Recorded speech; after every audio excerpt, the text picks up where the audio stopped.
आप सबका स्वागत है ख्वाबों की कहानियों में, जहां आप अपना बचपन याद कर सकते हैं और अपना बचपन बना सकते हैं। तो फिर चलिए एक ऐसे सफ़र पर जहां आप माया और उसके जादुई कछुए की कहानी सुनेंगे। बहुत समय पहले दूर देश के एक छोटे से गांव में माया नाम की एक लड़की रहती थी। वो और उसके पिता एक घास फूस से बनी छत वाले छोटे से घर में रहते थे। उसके पिता एक कवि और विद्वान थे। वह गरीब थे लेकिन बहुत स्वाभिमानी भी थे। जब माया बहुत छोटी थी तभी उसकी माँ की मृत्यु हो गई। मृत्यु के समय माँ ने माया को अपने पास बुलाया और उसे एक कहानी सुनाई। मेरी माँ बेटी, ध्यान से सुनो। जब तुम बड़ी होगी तब तुम एक राजकुमारी बनोगी। मुझे ये पता है क्योंकि तुम्हारे जन्म से पहले मैंने एक सपना देखा था। वो सपना एक भविष्यवाणी था। वो ज़रूर सच होगा। मैंने सपने में एक चमकते हुए सितारे को स्वर्ग से नीचे आते हुए देखा था और मैंने उसे दोनों हाथों में पकड़ा था। इसलिए अब से तुम अपना ध्यान रखना और साथ में अपने पिता का भी देखभाल करना। तुम मुझे और नहीं देख पाओगी, लेकिन याद रखना मेरी आत्मा तुम्हें हमेशा देखती रहेगी। माँ की मृत्यु से माया और उसके पिता बहुत दुखी हुए। यहाँ तक कि आकाश ने भी उनके लिए आंसू बहाए। लेकिन जिंदगी चलती रही। पिता ने माया को खुश और स्वस्थ रखने के लिए सब कुछ किया। माया हर साल और अधिक सुंदर हो रही थी। वह अपनी उम्र के हिसाब से बहुत बुद्धिमान थी। वसंत के एक दिन माया फूलों और जंगली सब्जियों को बीनने के लिए खेतों में से गुजर रही थी। पक्षी कलरव कर रहे थे। खेत चमकीले फूलों से ढके थे। फूल लंबी सर्दियों के बाद जमीन से बाहर निकलकर बेहद खुश थे। पृथ्वी वसंत के गीत गुनगुना रही थी। माया अपनी पसंदीदा चट्टान के पास रुकी। किंवदंती के अनुसार वो चट्टान जादुई थी। लोग उस पवित्र चट्टान पर अपनी मन्नत मांगते थे। माया ने भी वहां अपनी मनोकामना मांगी थी, पर आज उसे चट्टान के ऊपर एक कछुए का बच्चा बैठा हुआ मिला। नमस्ते, तुम वहाँ कैसे पहुँचे? क्या तुमने भी अपनी माँ को खो दिया है? फिक्र ना करो, मैं तुम्हारी देखभाल करूँगी। मेरी भी माँ नहीं है। और फिर माया धीरे से कछुए को उठाकर अपने घर ले आई। उसके फूलों के बगीचे में कछुआ बहुत खुश था। माया ने उसका नाम बोके नाम दिया। प्रत्येक दिन बोके रसोई के दरवाजे पर दिखाई देता। माया उसे खाने के लिए कुछ देती। यहाँ तक कि जब माया और उसके पिता के पास खाने को बहुत कम भोजन होता तो भी वो कछुए के लिए कुछ न कुछ बचा कर रखते। बोके भी हर साल बड़ा और बड़ा होता गया। जब भी माया फल सब्जियां या जड़ी बूटियों को खोजने के लिए ग्रामीण इलाकों में जाती तो कछुआ भी धीरे धीरे उनके पीछे आता। एक सर्दियों में माया के पिता बीमार पड़ गए। वे अब कोई काम नहीं कर पाते थे। घर में ना तो दवा के लिए पैसा था और ना खाने के लिए। माया ने कुछ पैसे कमाने की तरकीब सोची, लेकिन सभी खेत भर से ढके थे और जंगली जामुन या जड़ी बूटियां या सब्जियां कहीं नहीं थी। पर उसे पहाड़ के दूसरी ओर एक समृद्ध गांव का पता था। उसे पता था कि उस गांव पर एक राक्षस ने श्राप दिया हुआ है। राक्षस एक भयानक जानवर के वेश में ठंडी रात में पूरे चांद वाले दिन गांव में आता। वो गांव के बच्चों पर हमला करता था। उससे लोग बहुत दहशत में रहते थे और अपने घरों से बाहर नहीं निकलते। अंत में उन्होंने कहा, अगर हम एक व्यक्ति का बलिदान करें तो शायद ये राक्षस हमें बख्श दे। फिर उसके बाद एक परंपरा शुरू हुई। साल में एक बार वह राक्षस भयानक जानवर के रूप में नीचे आता। गांव वाले एक युवा लड़की खरीदकर उसे गांव के बाहर जंगल में छोड़ देते। अगली सुबह लड़की हमेशा के लिए कहीं चली जाती, लेकिन उससे गांव वाले 1 साल तक सुरक्षित रहते। माया ने फैसला किया कि अपने पिता के इलाज के लिए वे उस राक्षस का सामना करेगी।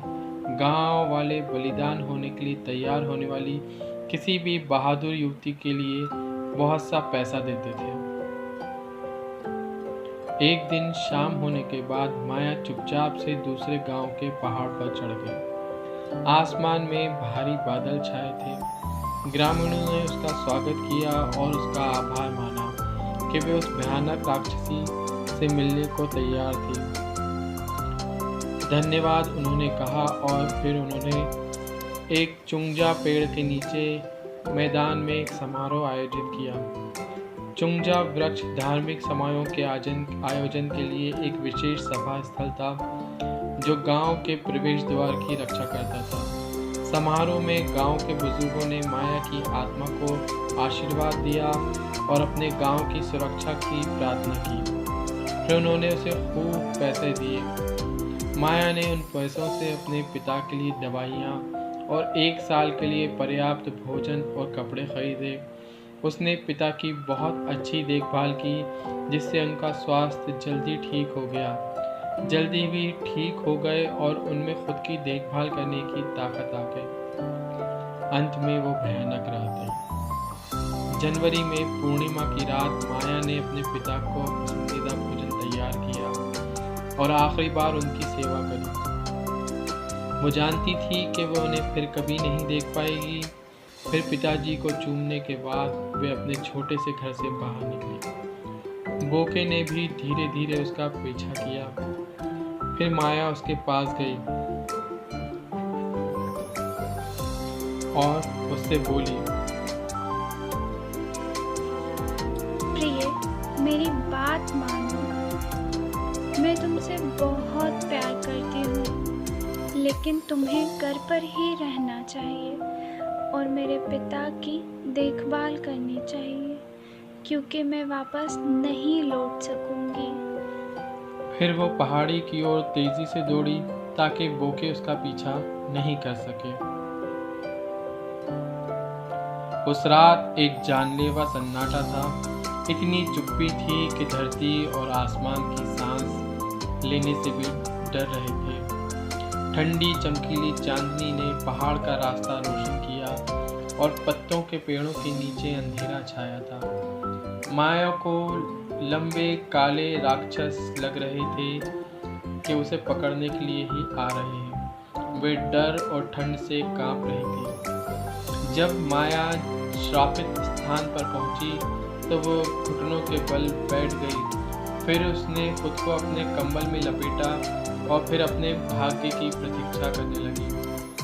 दुखी होकर उसने अपनी माँ के अंतिम शब्दों को याद किया, एक दिन तुम राजकुमारी बनोगी, मेरी आत्मा हमेशा तुम्हारी रक्षा करेगी। माया के ऊपर एक बर्फीली हवा बह रही थी। एक गर्जन वाले शोर ने आकाश में गड़गड़ाहट की और वहां की चुप्पी को तोड़ दिया।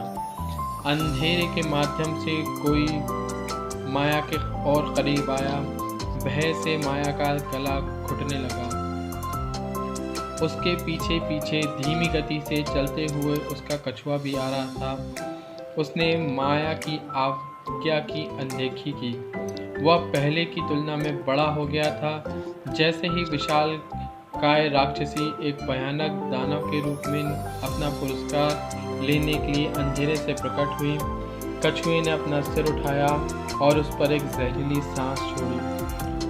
कछुए और राक्षसी के बीच पूरी रात घमासान लड़ाई हुई। अगली सुबह गांव वाले सावधानी पूर्वक और चुपचाप वहां आए।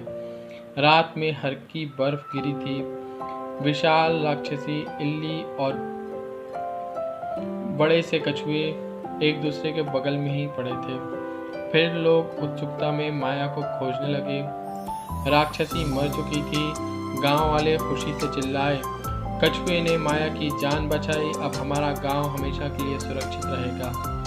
फिर गांव वालों ने जश्न मनाया, एक बड़ी दावत का आयोजन किया। उसने पिता को बचाने के लिए अपने जीवन दांव पर लगा दिया था, उन्होंने कहा, और फिर उन्हें उन्होंने अचरज से अपने सिर हिलाए, फिर अपनी खुशी को व्यक्त करने के लिए खूब नाचे, खूब गाए। फिर साहसी लड़की माया की खबर दुनिया भर में तेजी से फैल गई। जल्द ही उसकी कहानियाँ आकाश और स्वर्ग और धरती के सम्राटों तक पहुँच गई। मैं इस बहादुर महिला को पुरस्कृत करना चाहता हूँ, सम्राट ने कहा। फिर उन्होंने अपने दूतों के जरिए माया के घर रेशम के कपड़े, गहने और अद्भुत उपहार भिजाए। उसे महल में आमंत्रित किया। सम्राट ने आदेश दिया। सम्राट ने माया और उसके पिता के रहने के लिए बादलों में एक सुंदर घर बनवाया। वहां पहुंचने के बाद उन्होंने माया से कहा, जब वो अपनी यात्रा से लौटे तो तुम मेरे बेटे राजकुमार से ज़रूर मिलना। माया उस दिन की प्रतीक्षा करने लगी जिस दिन उसकी राजकुमार से भेंट होगी। फिर उसने अपने सुहावने गीतों को मिलकर एक सुंदर रेशम की पोशाक बनाई। फिर माया ने कविताएं लिखी। कविता लिखने की कला उसने अपने पिता से सीखी थी। आखिर वो दिन आया जब राजकुमार दूर दराज के देशों की अपनी यात्रा से वापस लौटा, जिसे माया ने पहले कभी नहीं देखा था। जब वे दोनों मिले तो उनमें पहली नज़र में प्यार हो गया। जल्द ही राजकुमार ने माया को अपनी दुल्हन बनने का निमंत्रण दिया। इस निर्णय से सम्राट बहुत खुश हुए। उन्होंने अपने घुमंतु बेटे ने एक बहादुर और सुंदर लड़की से शादी करने का जो फैसला किया, उससे बेहद खुश थे। उन्होंने खुद से कहा, यह स्वर्ग में रची गई शादी है। सम्राट ने महल में एक शाही शादी का आयोजन किया जिसमें दुनिया भर के लोगों को बुलाया गया। शादी में कई देशों के राजा, महाराजा और अतिथिगण शामिल हुए। उसका जश्न कई दिनों तक चला। शादी के बाद सम्राट ने सुखी दंपत्ति को एक सुंदर राज्य भेंट किया जहां वे शांति से रह सके और शासन